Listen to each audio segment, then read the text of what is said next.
दोस्तों, इस कोर्स के बिल्कुल स्टार्ट के अंदर जब मैंने आप लोगों को ग्राफिक डिज़ाइन की डेफिनेशन समझाई थी, बिल्कुल उसी वक्त से मैंने आप लोगों को एक बात बहुत अच्छे तरीके से बयान की थी, और वो ये कि ग्राफिक डिज़ाइनर कभी भी सिर्फ अपने लिए काम नहीं करता, वो लोगों के लिए काम करता है। और ग्राफिक डिज़ाइनर कोई ना कोई मैसेज लोगों तक, मासेस तक कम्युनिकेट करने का काम करता है। दोस्तों, आपको कम्युनिकेट करने के लिए किसी न किसी मीडियम की ज़रूरत ज़रूर पड़ती है, और किसी न किसी मीडियम का सहारा लेना ही पड़ता है। बीइंग ग्राफिक डिज़ाइनर, जब हम कोई भी डिज़ाइन बनाते हैं तो वो आम लोगों तक पहुंचाने के लिए मीडियम्स ऑफ एडवर्टाइजिंग का सहारा लिया जाता है।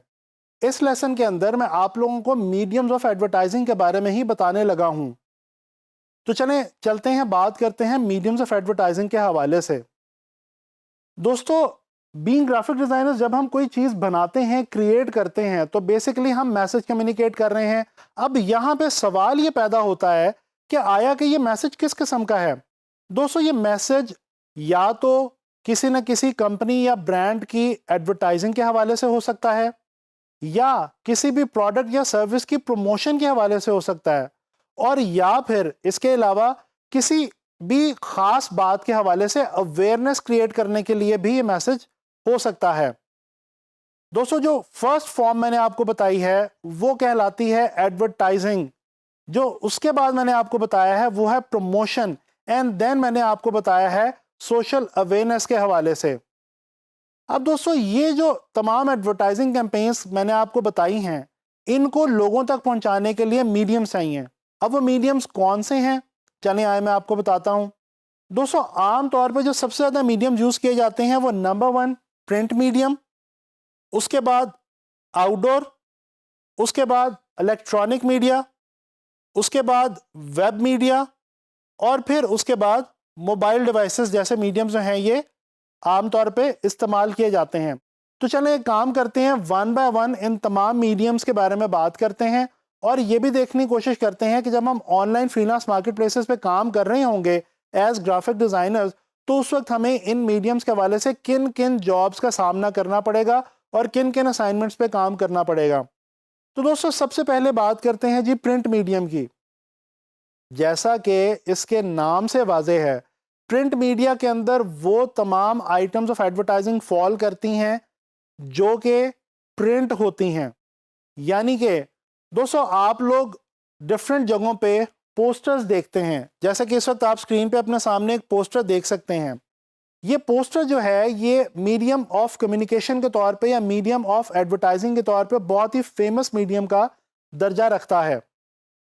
इसी तरह से आप जब मैगजीन पढ़ रहे होते हैं तो उसके अंदर मैगजीन ऐड आपको नजर आता है। इसी तरह से आप जब न्यूज़पेपर पढ़ रहे होते हैं तो उसके अंदर आपको न्यूज़पेपर ऐड नजर आता है, जैसा कि इस वक्त आप अपनी स्क्रीन पे मुलाहिजा कर सकते हैं। इसके अलावा दोस्तों, जब किसी कंपनी की प्रोफाइल प्रिंट होनी हो, या इसके अलावा विजिटिंग कार्ड, स्टेशनरी वगैरह प्रिंट होनी हो, तो ये तमाम की तमाम चीज़ें किस मीडियम में फॉल करेंगी, ये आपने याद रखना है जी, ये फॉल करेंगी प्रिंट मीडियम के अंदर। अच्छा जी, इसके अलावा अब हम बात करते हैं आउटडोर मीडियम की। दोस्तों, आउटडोर मीडियम के अंदर जो आम तौर पे आइटम्स फॉल करती हैं वो हैं होर्डिंग। जैसे कि आप लोग डेली जब अपने घर से निकलते हैं तो रोड्स के ऊपर आप डिफरेंट प्रोडक्ट्स या डिफरेंट सर्विसेज के हवाले से होर्डिंग्स या बिलबोर्ड्स देखते हैं। ये जो होर्डिंग्स या बिलबोर्ड्स हैं जो आप आउटडोर में अपनी वॉल से बाहर देखते हैं, ये जनाब अली फॉल करती हैं आउटडोर मीडिया के अंदर। इसके अलावा दोस्तों, आप अक्सर स्ट्रीट्स के ऊपर या रोड्स के ऊपर बैनर्स देखते हैं। इसी तरह से आप लोग पोल साइंस के ऊपर स्टीमर्स लगे हुए देखते हैं, या इनको हम पोल साइंस भी कह सकते हैं।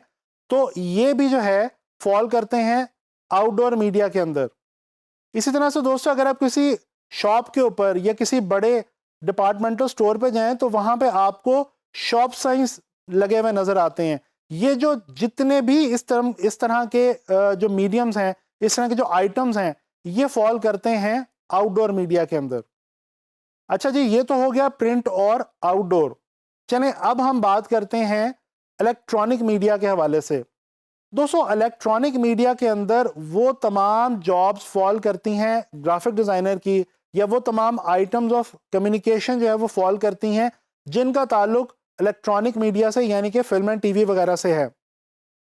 दोस्तों जब आप मुख्तलिफ फिल्मों के और मुख्तलिफ टीवी प्लेज या और जितने भी प्रोग्राम्स होते हैं उनके ट्रेलर्स देखते हैं, या इसी तरह से जब आप कोई एक प्रोग्राम देख रहे होते हैं और वो वक्फा आता है बीच में और वक्फे के दौरान में कुछ फिलर्स आते हैं, इसी तरह से और बहुत सारी न्यूज़, इंफोटेनमेंट या एंटरटेनमेंट के हवाले से जितने भी मोशन विजुअल्स आप देखते हैं जिनके अंदर ग्राफिक्स इन्वॉल्व होते हैं स्क्रीन के ऊपर, वो तमाम के तमाम फॉल करते हैं इलेक्ट्रॉनिक मीडिया के अंदर।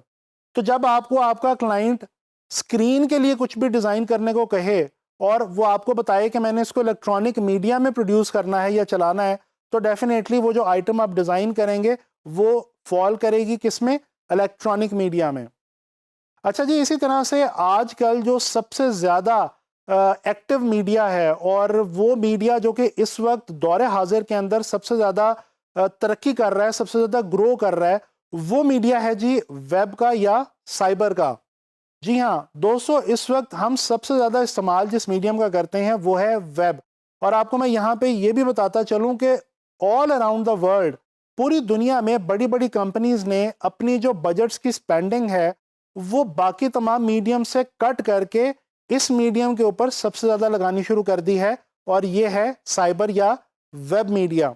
तो दोस्तों आपको ऑनलाइन फ्रीलांस मार्केट प्लेसेस पे इसके हवाले से भी बहुत सारी चीज़ें डिज़ाइन करने को मिल सकती हैं, जैसे कि फेसबुक या इंस्टाग्राम के हवाले से पोस्ट डिज़ाइन करने के लिए आपका क्लाइंट आपको कह सकता है। इसी तरह से आपको किसी वेबसाइट का डिज़ाइन करने को कहा जा सकता है। और मैं आपको यहाँ पे बताता चलूँ, ये जो वेबसाइट डिज़ाइन वाली असाइनमेंट है, ये जनाब Ali online finance market places की एक सबसे ज़्यादा जो ग्राफिक डिज़ाइन के लिए असाइनमेंट्स होती हैं उनमें एक सबसे ज़्यादा पसंद की जाने वाली असाइनमेंट है, और ये बहुत ज़्यादा वाइडली अवेलेबल है। इसी तरह से दोस्तों आपको ब्लॉग्स के हवाले से कुछ चीज़ें, कुछ विजुअल्स जो हैं वो डिज़ाइन करने के लिए आपका क्लाइंट कह सकता है। तो डिफरेंट आपको जॉब्स मिलेंगी ऑनलाइन फ्रीलांस मार्केट प्लेसेस पे, किस हवाले से? साइबर या वेब मीडिया के हवाले से। अच्छा जी, इसी तरह से एक और मीडिया जो कि आजकल बहुत ज़्यादा ग्रो कर गया है वो है मोबाइल डिवाइसेस का मीडिया।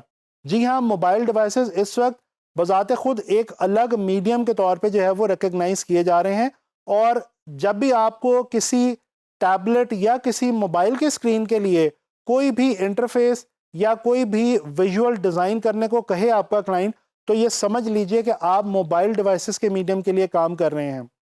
तो दोस्तों हमने ये देखा कि प्रिंट मीडिया क्या है, इलेक्ट्रॉनिक मीडिया क्या है, आउटडोर मीडिया क्या है, वेब या साइबर मीडिया क्या है, और मोबाइल डिवाइसेस का मीडिया क्या है। अब यहाँ पे एक बहुत इंपॉर्टेंट बात मैं आपको ये बताता चलूँ। आप सोच रहे होंगे कि ये मीडियम्स मैं आपको ग्राफिक डिज़ाइन के लिए क्यों बता रहा हूँ।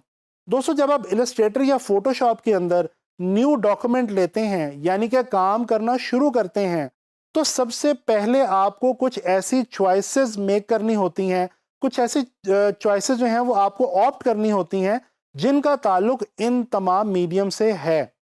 और ये ऐसा आपको क्यों करना होता है?